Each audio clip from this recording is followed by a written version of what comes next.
에레미야서 11장 1절에서 13절 말씀 교독하겠습니다. 여호와께로부터 에레미야에게 임한 말씀이라. 이르시되 너희는 이 언약의 말을 듣고 유다인과 예루살렘 주민에게 말하라. 그들에게 이르기를 이스라엘의 하나님 여호와께서 이와 같이 말씀하시되 이 언약의 말을 따르지 않는 자는 저주를 받을 것이니라. 이 언약은 내가 너희 조상들을 쇠풀무 애굽 땅에서 이끌어내던 날에 그들에게 명령한 것이라.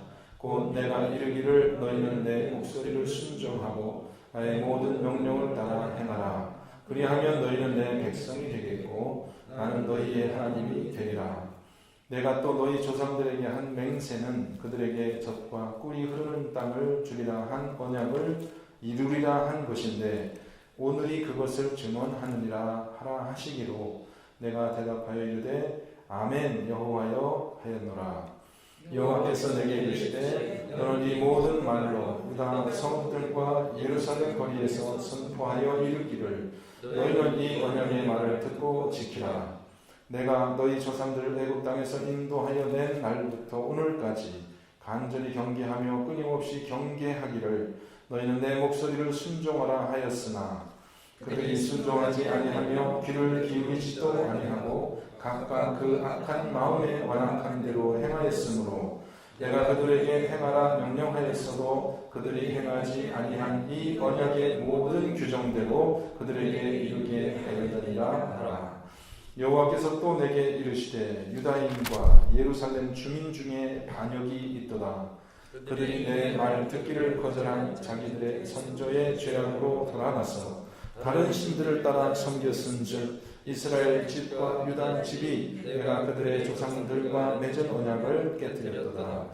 그러므로 나 여호와가 이와 같이 말하노라. 보라, 내가 재앙을 그들에게 내리리니 그들이 피할 수도 없을 것이라. 그들이 내게 부르짖을지라도 내가 듣지 아니할 것인즉 유다 성읍들과 예루살렘 주민이 그 분양하는 신들에게 가서 부르짖을지라도 그 신들이 그 고난 가운데에서 절대로 그들을 구원하지 못하리라. 유다야 내 신들이 내 성읍의 수와 같도다. 너희가 예루살렘 거리의 수대로 그 수치스러운 물건의 제단 곧 바알에게 동양하는 제단을 쌓았도다. 네, 아멘. 말씀의 제목은 언약을 배반한 이스라엘이라는 제목입니다. 언약을 배반한 이스라엘. 우리 에레미야서를 좀 크게 보아서 생각해 보겠습니다. 에레미야가 전하는 궁극적인 이 메시지가 무엇일까요?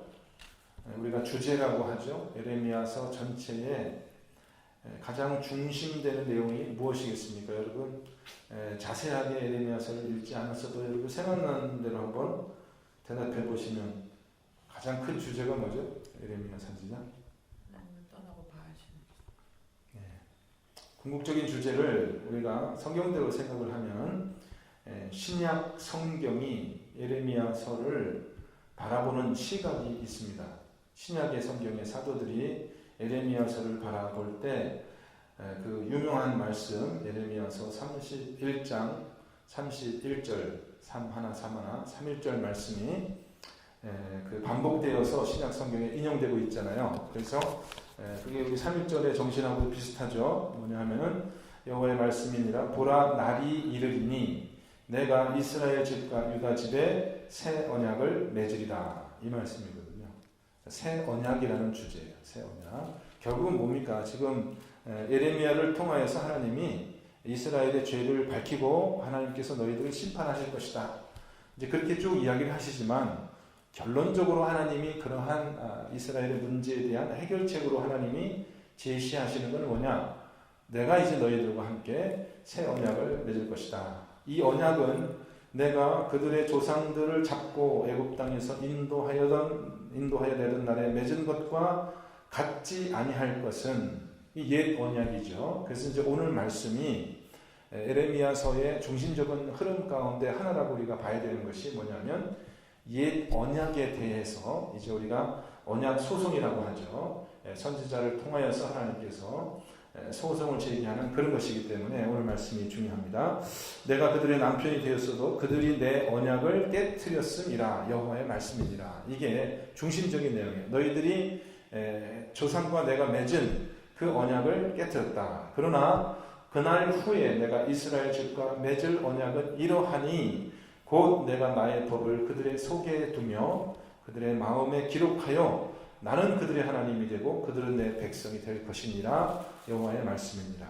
이게 이제 에레미야서의 주제입니다. 자, 여기서 이제 옛 언약이라고 하는 것은 하나님께서 이스라엘을 출애굽시킬 때에 모세를 통하여서 시내의 산에서 맺은 그 언약을 이야기하고 그 옛 언약이 이제 깨어졌다라고 하나님께서 결론을 내셨기 때문에 새로운 언약을 맺을 필요가 생겨난 것입니다. 자, 언약이라는 단어가 성경에서 너무나 중요하게 사용되어진다. 그렇게 얘기했죠. 그래서 저와 여러분이 이제 벌써 이제 2년 반도 넘도록 그렇게 이제 말씀을 주고받고 있는데 이 언약이라는 말을 제가 참 많이 했습니다.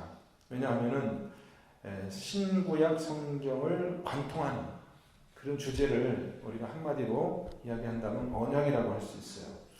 그래서 하나님은 당신의 사랑을 이 언약이라는 단어로 그 단어에 담아서 표현하고 있고 또 하나님 나라의 역사가 이루어지는 그 과정을 언약의 성취다 이렇게 하나님이 지금 성경의 저자들이 표현하고 있기 때문에 우리가 하나님을 이해하는 데 이 언약이라는 말이 참 중요하다는 것입니다. 그럼 한 가지 질문을 해보겠습니다. 하나님은 애초에 왜 이스라엘과 언약을 맺었을까요?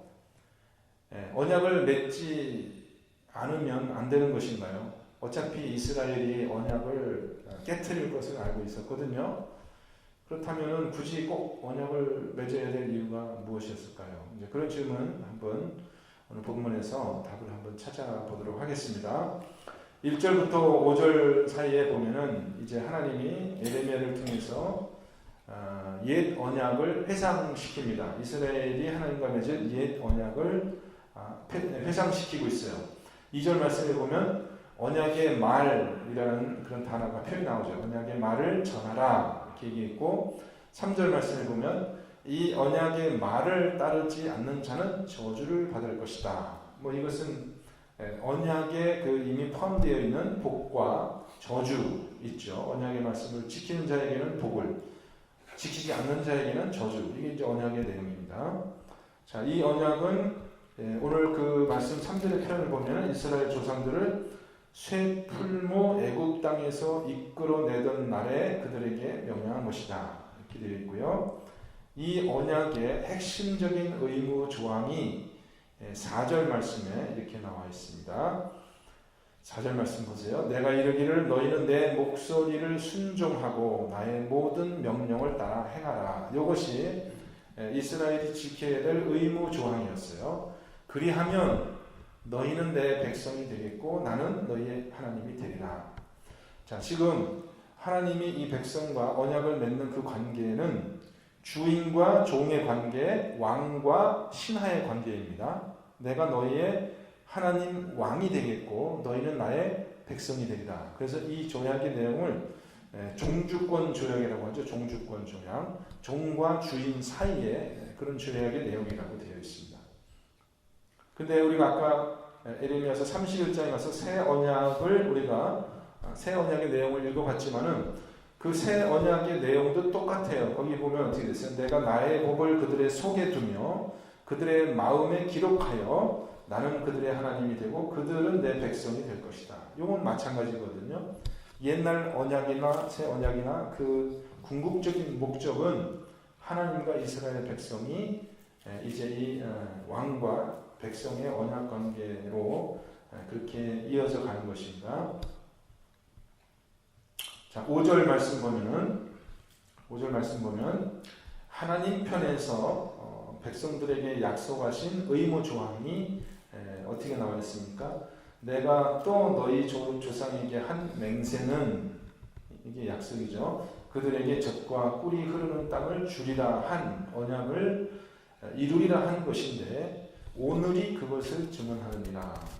자, 이 백성들은 하나님의 음성을, 하나님의 목소리를 다 듣고 순종하는 것, 그것이 백성들이 해야 될 일이고, 하나님이 약속하신 것은 젖과 꿀이 흐르는 그 땅을 주겠다고 그렇게 약속하셨는데, 하나님이 오늘이 증언한다라는 말의 뜻이 무엇입니까?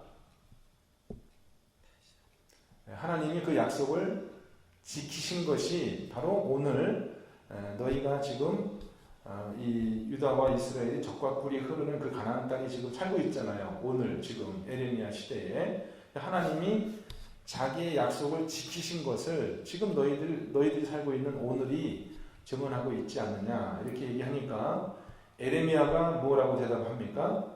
에레미야가 대답했죠. 뭐라고 대답했어요? 5절에 아멘 여호와여, 아멘 여호와여. 무슨 말이냐면 하나님 말씀이 틀림없이 맞다 증언하는 거죠. 맞습니다. 하나님이 말씀대로 하나님은 약속을 지키셨습니다. 이렇게 이야기해요.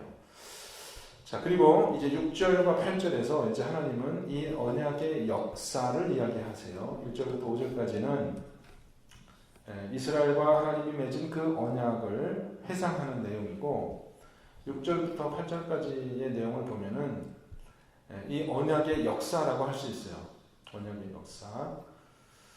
그러면 여러분, 이스라엘이 하나님과 언약을 맺은 그 시점부터 지금 에레미야 선지자의 시점까지를 따지면 거기 그런 말이 나오고 있지 않습니까? 6절 말씀에 보면은 내가 너희 조상들을 애굽 땅에서 인도하여 낸 날부터 오늘까지 이런 표현이 있잖아요. 오늘까지. 그러니까 언제부터 언제까지? 모세 때로부터 에레미야의 때까지. 그러면 그 기간이 어느 정도 됩니까? 모세 때부터 에레미야 때까지 하면 몇 년 정도 돼요? 대략? 네? 대략. 모세는 언제적 사람이에요? 1500년, BC 1500년. 에레미야는 언제적 사람이에요? 에레미야는 이스라엘이 이제 예루살렘이 멸망할 때, 한 500년 정도 되죠? 네, BC 500년. 그러니까 한 1000년 되는 거예요. 1000년, 대략. 1000년입니다. 그러니까 이스라엘이 최초의 하나님과 언약을 맺은 그때부터 지금 에레미야 시대까지 대략 1000년의 기간 동안의 역사를 하나님께서 한마디로 정리해 주시는 것이 이게 6절 말씀이에요. 6절 말씀. 뭐라고 얘기합니까? 내가 너희 7절 말씀 주셨어요. 7절 말씀. 내가 너희 조상들을 애굽 땅에서 인도해낸 날부터 오늘까지 1000년 동안 하나님이 간절히 경계하며 끊임없이 경계하기를 너희는 내 목소리를 순종하라 하였으나 이렇게 되어 있어요. 하나님의 지금 이 언약에 대한 집착이 대단하죠. 1000년입니다. 1000년. 1000년을 한결같이 하나님은 간절한 목소리로 또 요구를 하는 거죠. 내 이 명령을 다 지켜 행하라. 그런데 이 1000년 동안 이스라엘은 어떻게 행동했다고요? 8절 말씀 보세요. 이스라엘 이 1000년 동안 이스라엘 그들이 순종하지 아니하며 2. 귀를 기울이지도 아니하고 3. 각각 그 악한 마음에 완악한 대로 행하였으므로. 자, 보세요. 하나님은 1000년 동안 끊임없이 간절히 끊임없이 말씀을 지키도록 요구를 했고, 이스라엘은 1000년 동안 한결같은 마음으로 하나님과의 그 반대편에 서서 균형을 잡고 절대로 순종하지 아니하고 절대로 귀를 기울이지 아니하고 그 마음의 악한 대로 행했다는 거예요. 이게 1000년의 역사를 하나님이 딱 요약을 해주시는 거예요. 이 언약 관계에 대해서. 자, 근데 8절 그 뒷부분에 8절 뒷부분에 그 내용이 조금 이해하기가 어렵기 때문에 후반부가 이렇게 되어 있어요. 이 언약의 모든 규정대로 그들에게 이르게 하였느니라. 이게 무슨 뜻인가? 제가 그래서 세 번역으로 한번 읽어보겠습니다. 11장 8절을 제가 세 번역으로 한번 읽어드릴게요. 그러나 그들은 듣지도 않고 귀를 기울이지도 않았다. 오히려 그들은 자기들의 악한 마음에서 나오는 고집대로 살았다. 그래서 나는 지키라고 명한 이 모든 언약의 말씀대로 그들에게 벌을 내린 것이다. 그런데도 그들은 지키지 않았다. 이렇게 됐어요.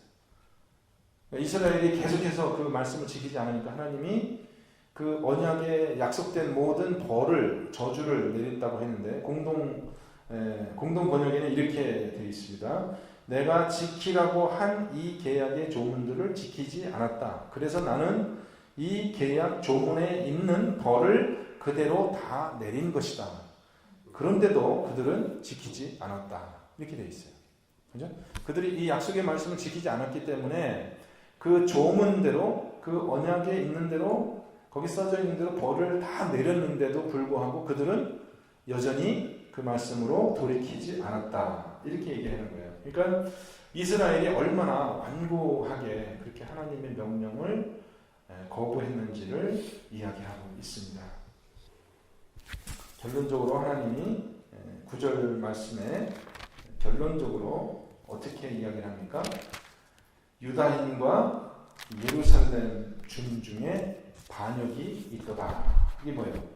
결국 이 언약 관계에 기초하여서 하나님께서 최종적으로 이스라엘의 죄를 선고하시는 거죠. 선고. 그래서 한마디 말로, 한마디 단어로 반역이다 이렇게 표현합니다. 이 반역이라는 말이 아주 적절한 표현인데요. 결국 우리 인간이 짓는 죄의 본질은 하나님의 주권, 아까 제가 종주권 계약이라고 했죠. 종주권 계약, 종과 주인 사이의 계약이거든요. 그러니까 하나님의 주인됨을 인정하지 않는 것을 우리가 반역이라고 했습니다. 반역. 그래서 예수님도 신약 성경에 보면 포도원의 비유에서 어떻게 이야기를 합니까? 어떤 계약이 있어요? 주인과 포도원의 그 품꾼들이 계약을 맺잖아요. 그죠? 그래서 이제 주인이 포도원을 잘 만들어 놓고 농부들에게 맡겨요. 너희들이 이것을 하라고. 그리고 이제 가을에 와서 추수를 때가 와가지고 자, 소출을 내라 이렇게 요구를 했더니 농부들이 어떻게 한 겁니까? 이 주인이 보낸 종들을 때리고 욕하고 죽이고 내가 쫓아쳤다고 했거든요. 그러니까 이것을 표현하는 말이 뭐가 되겠어요? 주인의 마땅한 권리, 주인의 그 권세, 주권이죠.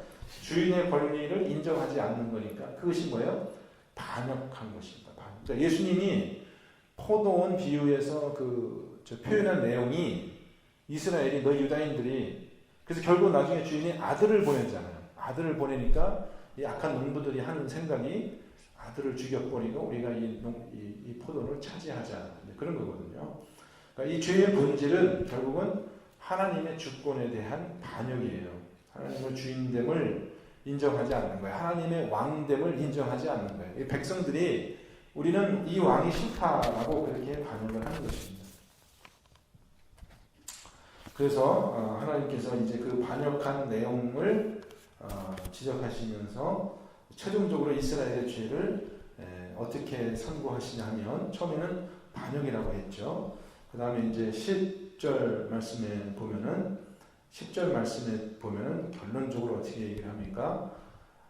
그들이 내 말 듣기를 거절한 자기 선조들의 죄악으로 돌아가서 다른 신들을 따라 섬겼은즉 이스라엘과 유다 집이 내가 그들의 조상들과 맺은 언약을 어떻게 했다고요? 깨트렸도다. 언약이 깨졌다는 거예요. 이게 결론적으로는 최종적인 그 하나님의 이스라엘의 죄에 대한 선고고, 그래서 11절 말씀 보면은 그러므로라는 그 말이 이제 앞에 언약이 깨졌으므로 이것은 이제 전형적으로 하나님께서 언약을 깨트린 자에게 그 형벌을 선고할 때 사용하는 그런 단어죠. 그래서 하나님이 이제 형벌을 선고합니다. 보라, 내가 재앙을 그들에게 내리리니 그들이 피할 수도 없을 것이라. 그들이 내게 부르짖을지라도 내가 듣지 아니할 것인즉. 이렇게 하나님의 그 형벌이 선고되고 있습니다. 자, 그러면 이제 유다의 범죄함이 이렇게 드러났는데요. 13절에 그러니까 하나님께서 지금 유다의 범죄함을 가장 크게 안타깝게 생각하는 내용이 뭐냐면은 특별히 우상 숭배한 건데요. 13절 말씀에 보면 유다야 내 신들이, 여기서 신들은 우상들이죠. 내 우상들이 내 성배 수와 같도다. 너희가 예루살렘 거리 거리에 수대로 수치스러운 물건의 제단. 예루살렘의 거리가 몇 개가 되는지 모르겠지만 예루살렘의 거리가 길이 있는 곳곳마다 수치스러운 물건의 제단, 곧 바알에 분양하는 제단을 쌓았다, 이렇게 이야기합니다. 자, 그러면 지금 유다인들이 이렇게 하나님 앞에 참 범죄하고 있는데 처음 질문으로 한번 되돌아볼까요? 하나님은 그러면 왜 처음부터 이스라엘과 언약을 굳이 맺었겠습니까? 언약을 맺지 않고는 이스라엘을 사랑하고 구원할 그런 방법이 없었을까요? 오늘 말씀을 보면은 이렇게 우리가 생각을 해볼 수 있죠. 만약에 하나님이 이스라엘과 언약을 맺지 않았다면 지금 이스라엘이 이렇게 하나님께 범죄했어도 그 죄를 물을 근거가 없잖아요. 하나님이 이스라엘의 죄를 물을 근거가 없어요. 이스라엘이 이방인과 다를 바가 없기 때문에 이스라엘이 하나님과 아무런 의무 관계가 없기 때문에 이스라엘이 하나님께 잘못한 것이 있어도 그 죄를 물을 수가 없다라는 거예요. 그러니까 언약이 있기 전에는 죄를 죄라고 할 수 있는 그런 근거가 없어요. 그래서 이 언약이 있는 첫 번째 목적은 이스라엘의 죄를 분명하게 밝히기 위한 목적입니다. 우리가 이제 이민 사회에서 종종 일어나는 그런 일들이 있어요. 어떤 일이냐면 이제 우리 한국 사람이 두 사람이 서로 비즈니스 이제 계약을 해요. 자, 당신이 우리 집에 와서 이런 일을 좀 해주면 좋겠다. 무슨 공사를 시키면은 한국 사람이 그 일을 제대로 잘 안 해요. 한국 사람들이 그런 불평이 있죠. 원래 약속했던 대로 잘 안 해요. 안 하고 나서 나중에 꼭 분쟁이 생겨나는데 어떤 분쟁이 생기냐면 내가 언제 그런 약속을 했냐, 나는 이렇게 약속했다 이거죠. 또 그 반대편의 당사자는 아니 언제 우리가 그렇게 약속했냐. 그래서 이제 그런 경우가 참 많아요. 이렇게 한국 사람을 이렇게 불러서 비즈니스 계약을 해서 뭘 하면은 일이 제대로 꼭 안 되고 나중에 꼭 분쟁이 생겨나요. 근데 미국 사람들은요, 처음에 계약을 아주 철저하게 아주 그냥 변호사 데려다 놓고 사소한 것도 아니죠. 조항까지 쫙 해가지고 아주 계약을 철저하게 맺고 그러니까 어떻게 돼 나중에 별로 다툴 여지가 없어요. 왜냐하면 뭐 이렇게 분명 우리가 써서 다 약속 사인했지 않느냐. 그러니까는 다툴 게 없어요. 그게 분명하기 때문에. 하나님이 이스라엘과 언약을 맺을 때도요. 그렇게 두꺼운 책으로 그렇게 언약의 조항들을 다 써놓은 것은 나중에 이스라엘과 분명히 다툼이 생겨날 것을 아셨기 때문에 이렇게 오늘 에레미야 선지자를 통해서 하나님이 말씀하시잖아요. 봐, 내가 너희와 이렇게 계약을 맺었는데 내가 이 약속한 것은 다 지켰잖아. 너희가 약속한 거 지켰어 안 지켰어? 이렇게 하나님이 이스라엘의 죄를 분명하게 밝히기 위해서 이제 이 언약을 약속하셨고 또 하나님이 벌을 내리시는 것도요. 그 언약에 있는 대로 그대로 벌을 내리겠다는 거예요. 손해배상을 청구하겠다는 겁니다. 그 언약에 있는 대로. 근데 하나님이 언약을 맺는 첫 번째 목적은 이스라엘의 죄를 분명히 하기 위함이고 두 번째 목적이 있어요. 두 번째 목적이 뭐냐면 하나님의 은혜를 또 분명하게 드러내기 위한 목적이에요. 첫 번째는 이스라엘의 죄를 드러내기 위한 목적이고 두 번째는 하나님의 은혜를 계시하기 위한 그런 목적으로 하나님이 이 언약이라는 것을 맺는다는 것입니다. 신학적으로는요, 언약을 두 가지로 분류를 하는데 하나는 행위 언약이라는 것이 있고 하나는 은혜 언약이라는 것이 있어요.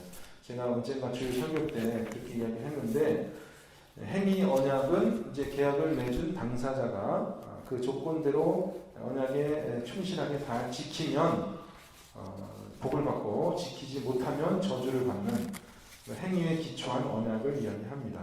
은혜 언약이라는 것은 계약을 맺은 당사자의 어떤 행위로 성취되는 것이 아니라 이 은혜 언약은 결국은 예수 그리스도를 믿는 모든 자에게 그 믿음을 따라서 하나님께서 영생을 약속하시는 것, 그것이 은혜 언약이에요. 그것이 새 언약의 중요한 내용입니다.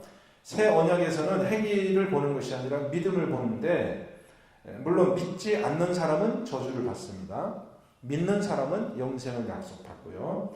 근데 이 새 언약에서 더 중요한 내용은 뭐냐 하면은 아까 우리가 새 언약이라고 해가지고 에레미야서 31장 말씀을 인용을 했는데 에레미야서하고 짝이 되는 그 에스겔서에도 이 새 언약에 대한 마음이 나오는데 에스겔서에서는 이 새 언약을 이렇게 표현하고 있습니다. 에스겔서 11장 19절 말씀 보면 내가 그들에게 한 마음을 주고 그 속에 새 영을 주며 그 몸에서 돌 같은 마음을 제거하고 살처럼 부드러운 마음을 주어 이렇게 돼 있어요.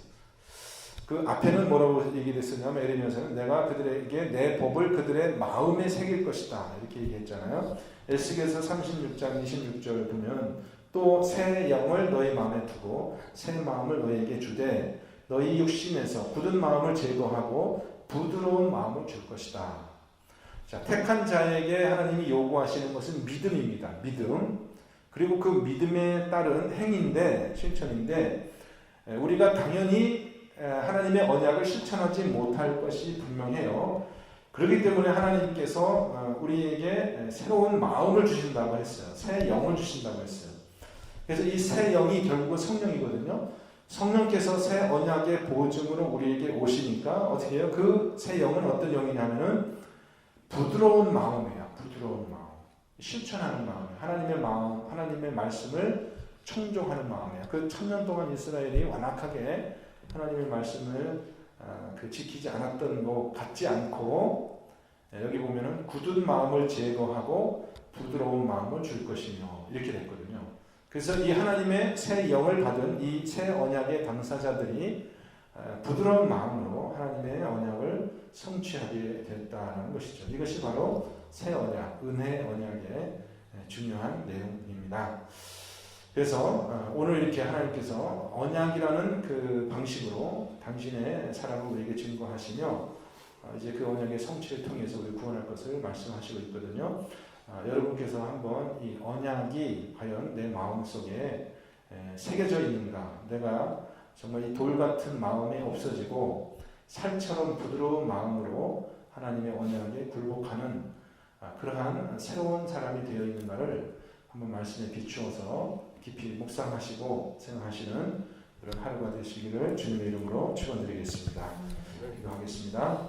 하나님, 천년의 세월을 한결같이 하나님께 배반했던 그 이스라엘 민족을 주님께서 여전히 불쌍히 여기시고 사랑하시며 그들에게 새로운 하나님의 영, 부드러운 마음을 주어서 결국 하나님의 뜻과 하나님의 목적을 달성시키시는 그 하나님의 열심과 신실하심을 저희들이 말씀을 통해서 배웁니다. 우리의 마음이 부드러운 마음이 되게 하여 주옵시며 하나님의 말씀을 듣고 청종하는 그런 언약 백성이 될 수 있도록 하나님 오늘 역사하여 주옵소서. 오늘 하루의 삶을 통해서 저희가 하나님께 영광 돌릴 수 있기를 간절히 소원하며 예수 그리스도 이름으로 기도하옵나이다. 아멘.